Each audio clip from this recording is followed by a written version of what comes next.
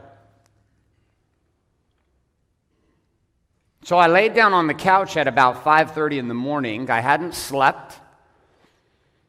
And this was Labor Day, 2011. I was like, fuck. I could go to sleep right now, or I could go to CrossFit. So I was like, I'm going to go to CrossFit. So I'd been doing CrossFit for just a couple months at this point. I had been running and running and running. And when you're running and running and running, you don't use a lot of muscles the same way you would in CrossFit. My fast twitch fibers were non-existent. I went into CrossFit to the workout. I was 20 minutes late. I had not slept all night. I had not been sleeping well for weeks. I was half drunk from what I had been drinking at 3 in the morning, came into the gym and got on the team with one of the other guys, and part of the routine was box jumps. And I had figured out a few days before you can go faster if you just bounce right off the floor really quickly. So I jumped down off this box, and as I hit the ground and I come back up at about rep, I don't know, fuck, it's CrossFit, like rep 747, and I feel this, and I thought somebody dropped their kettlebell on my ankle. And I reached up, grabbed my leg, and I could feel this mushiness. My Achilles tendon was ruptured for the first time. I say the first time because I'm not that smart, which means I had surgery, and 2 months later we were moving to Arizona. I needed a fresh start. I had left the church I had been raised in. I had left the communities I was part of. I had left the business world I was part of. My wife and I needed a fresh start, and so we had planned to move to Arizona. So the night before we're moving to Arizona, I get my boot off from my Achilles tendon. I slip while assisting my father-in-law, putting something back into the storage unit, or into the U-Haul we were pulling, and I ruptured it again. The image you see on the screen right now, this image is my fucking leg. That is a tendon you can see through torn skin. That was from the third rupture. While I was crutching down in Walmart in Arizona, and the cap on my crutch slid off, the pull hit and slid. I had just gotten out of my boot again, and my foot went, and I ruptured it a third time. I laid in a hospital room, an emergency room in Gilbert, Arizona, with my wife sitting beside me. And I had never really quit before. My wife will tell the tale. She's going to come tomorrow, and she'll validate this. It was the first time that I was truly scared, because I had never seen you go dark like that before. You were giving up, and I was terrified. This tear was necessary. God, the universe, whatever you want to call it, was trying to get my fucking attention for years. But I wouldn't listen. I wouldn't listen. Go ahead and bring the lights up, bring the cameras on me. I'll come back to the PowerPoint in a minute. You guys got to be on that shit. I wouldn't fucking listen. Like many of you are not listening. Not to me. I don't give a fuck you listen to me. I might say some things that might inspire you to think some cool shit. And anything cool you think, it didn't come from me. It's because you tapped into a voice inside of you that's been trying to get your fucking attention for years. This voice was trying to get my attention in 2005 at the peak of my banking empire. But I had too much money to listen. I was too smart, too dumb, too ignorant, too arrogant, too a whole lot of things. I couldn't fucking hear. So I was brought low so that I could hear again. Yet in that place of being brought low to hear again, I still wasn't hearing. I was leaning on my body as a distraction, as a mechanism of sedation, a mode to get me out of the consideration of what God was wanting me to hear. But I couldn't hear it. I could not hear it. I would not hear it. I refused to hear it.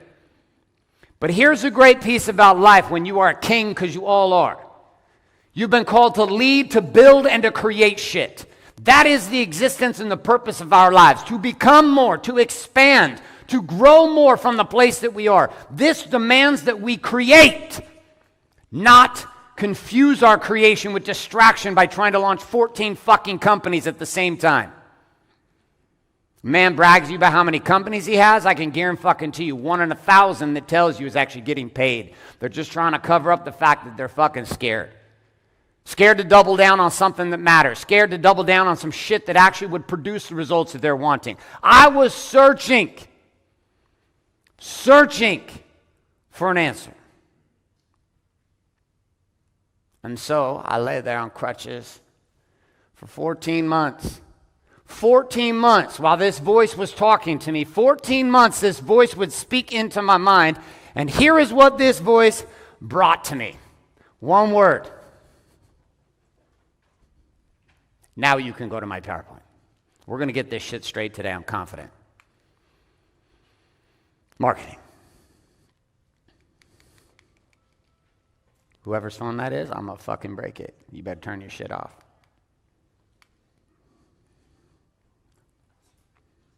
This is your final warning. I will literally smash the fuck out of your phone. Turn it off. Oh, okay.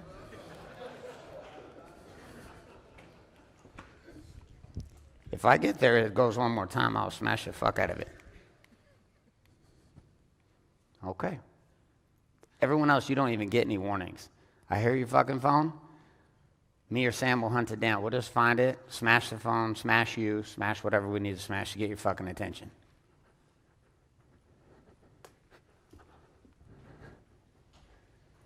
The most profound spiritual message I have ever received in my entire life. Learn how to make it fucking rain. I had looked at all these answers spiritually. I had been in meditation retreats, different churches, different conversations. I had tried out 7 different religions, had searched for answers, and the most profound, worldly, practical teaching I had ever found was that I am a marketer.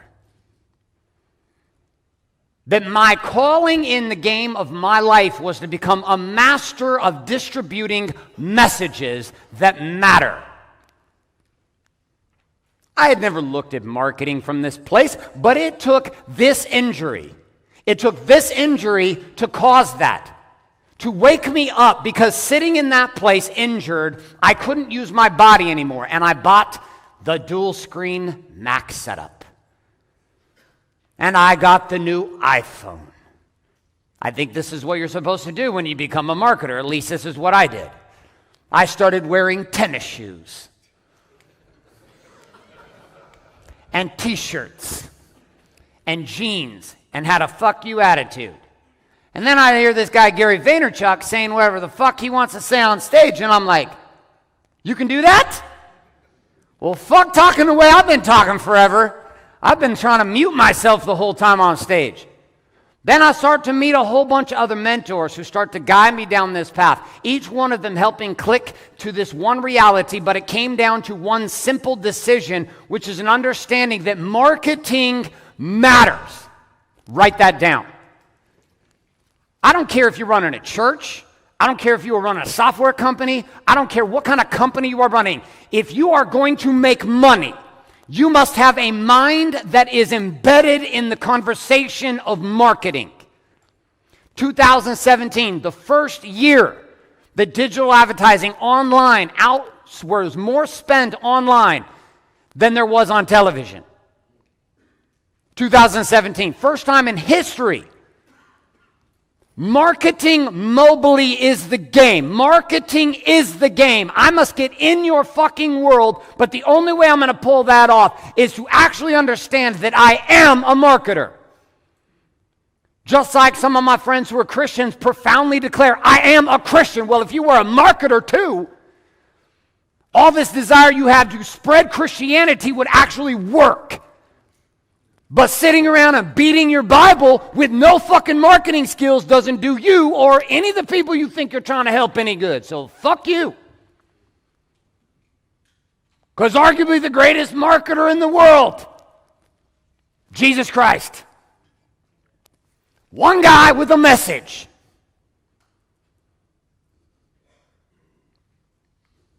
Muhammad, one guy with a message.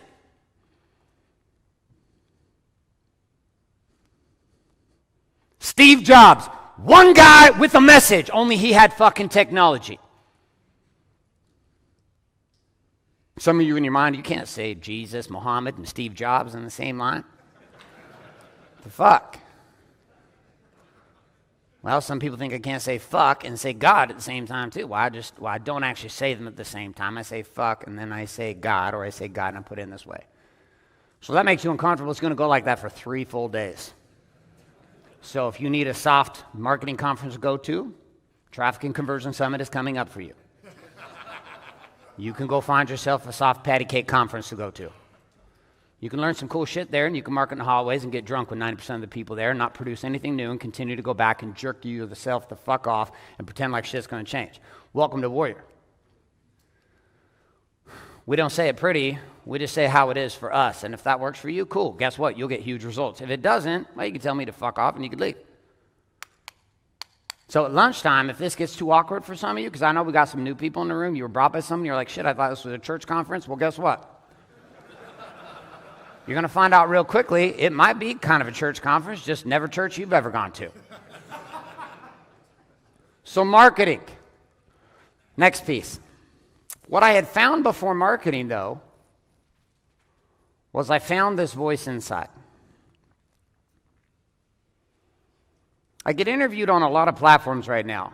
Interviewed by Forbes this last week. We did a New York Post article. We've done all, they get interviewed, like the interviews are coming in like crazy because people are fascinated by how in the world this guy in 2011 with fucking nothing, who had something then had nothing in less than 7 years with technically launching Wake Up Warrior in 2012 of December, how in December of 2012 to this summer, 2018, less than 6 years, how did we begin what will become a global movement? Why are there 1,000+ men a month coming into this movement through the King's Gate? Why is this happening? It's driven by 2 things. It's driven by marketing, and the second thing it's driven by is meditation. I say, well, what's your secret weapon? I said, it's really simple. I realized a long time ago that you want to control a game, you want to direct a message, you're going to have to master marketing. You're going to have to master advertising. You're going to have to know how to take and embed a message in the minds and hearts of other people. If that's selling cars, great. Fitness, great.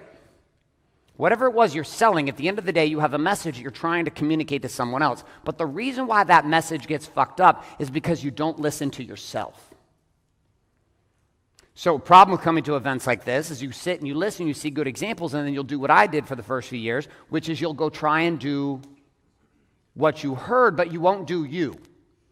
You'll do the person who was on stage. You're like, well, I'm going to try to be Gary Vee, or I'm going to try to be Garrett J. White, or I'm going to try to be whoever the fuck, Jeremy Finlay, who's going to be up here for 4 hours today. Arguably one of the, like, you watch what will happen over the next 3 years. This motherfucker will be considered one of the greatest innovators inside the game of salesmanship and video sales games that's ever existed. Fuck your little black and white print slide shit in your webinars. We tapped into some shit a few years ago, and it is taking over the game. Now people are just copying the innovation of Jeremy Finlay. He's going to be here today, but he has a common characteristic just like I do. In the beginning, there were both of us, and we were asking a simple question, but we couldn't get the answer to that question outside of us. We couldn't get the answer looking to someone else's way of doing it. I could take concepts of the way they were operating, but at the end of the day, the truth had to be that I had to listen to what the voice was guiding inside of me. We have made radical moves that did not make any sense to anyone outside in the business world, including the consultants that worked with us. They would say, don't do that. And I would say, well, that's a challenge. Because there's this voice inside of me. When I sit down like that, that's one of the times you can go to the camera team. This is what I love about my teams. You and my teams, they all have learned this shit from scratch. We don't bring in like professional teams. Like we fucking built everything with 7 people. Did you know this? Everything we built, 7 guys. The reason it worked, because Daniel Geyer, who's in the back running this, dude, I met Daniel. Daniel couldn't do any of this. She's figuring it out. Daniel, what's up? Wave it up, buddy. He's back there going, God damn it, Garrett, I'm trying to fucking stay up with you here. We sit and we listen here at Warrior. We don't listen to you. If we listened to you, we'd be fucked. Because y'all can't agree on shit. You should do it this way. You should do it that way. Garrett, we don't like how you made that change. Fuck you. I stopped listening to you guys a long time ago. I'll listen to you just to feel tickled. But what I'm really interested in is, what does the voice see coming next? Because that divine perspective shows me things that I could never find through my worldly eyes. It shows me paths that will open up that make no sense to me, to have me double down and to be tested with the money. Some of you fail at this test over and over and over again. This voice inside of you says double down, and you ask why. How many of you know what I'm talking about? And that was me. That was me for, I've been an entrepreneur 17 years. That was me for the first 12. I would question it every single time. Now, the voice comes in and says, do this, and I say, okay. And I sit down.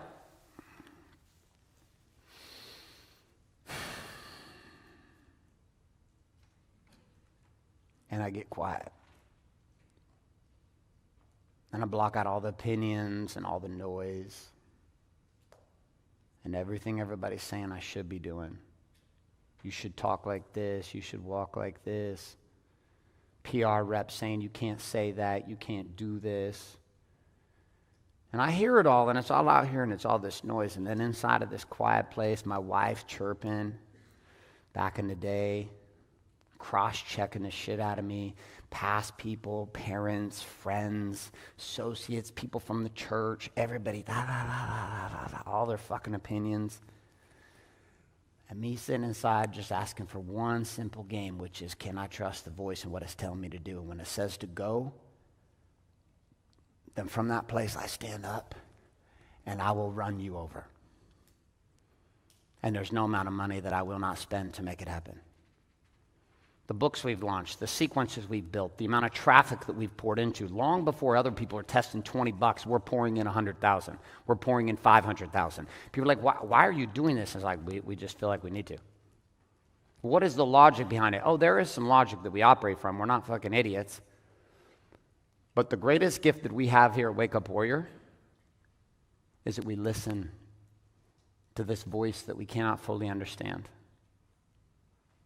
And I'm going to have you consider that business is one of the greatest opportunities in the world that you and I have to lead people, to inspire, to guide, not just through coaching and consulting. It doesn't matter what the product or the program or the service is, the greatest gift that we have is to lead people. And if you start looking at this from a different place as a business owner, that my goal is to lead people, it's not to just make the money. I am going to tell you, money is fucking important. You need to keep your eye on the prize. But it is not what drives us here. If that was the case, I would have settled at 75 men 2.5 years ago. We would have locked it down. We would have gone silent. Skull and Crossbones Society of Businessmen underneath the cover would not have done shit. Most of you would know and have no clue that war even existed. It would be a closed room with 75 guys, all businessmen, all men doing 10 to 20 million a year, and we would have said, fuck you to everybody else. But this voice inside kept saying what? Go. Move. Turn it. Walk away. Walk away. Walk away. I hear people tell me all the time, well, Garrett, I want to make a lot more money. I said, well, the problem is you're a fucking hoard of the money you already have. You can't be trusted. See, if you don't double down when the voice says to do it on 2,000, what makes you think you're going to double down at 200,000? What makes you think you're going to double down at 2 million? People get this strange thing, oh, when I have a lot of money, then I'll do some different shit. No. You will bring the same man that you were to produce the million, will be the same man standing in that place with the million. The attitudes and the behaviors and the stories that you have. For example, people tell me, well, I'm going to tithe and I'm going to offer and I'm going to give to people when I've got money. Motherfucker, you don't give to people when you got $200. You are not going to give to people when you have $200,000. How many of you know this is true? I laugh about it. Oh, that's why I ask people, well, what's your why to have some more money? Well, I'm going to go to Mexico and build some houses. Go to Africa and solve some water problems. Pretty much world peace. I'm like, cool, well, what are you doing now? Because those are very important things, but what are you doing now? Drinking. Okay. See, I started recognizing I had to become the player at the level I was at the highest level, which means if I had $10 and somebody needed $5, guess what? I was giving $5. And my wife would be like, what the fuck? We got $10. I was like, well, they needed $5. I got 10. We still got 5. We're good. She's like, you're out of your fucking mind right now. Then we'd walk up and somebody else would ask me for $5, and I'd be like, shit. I only got $5.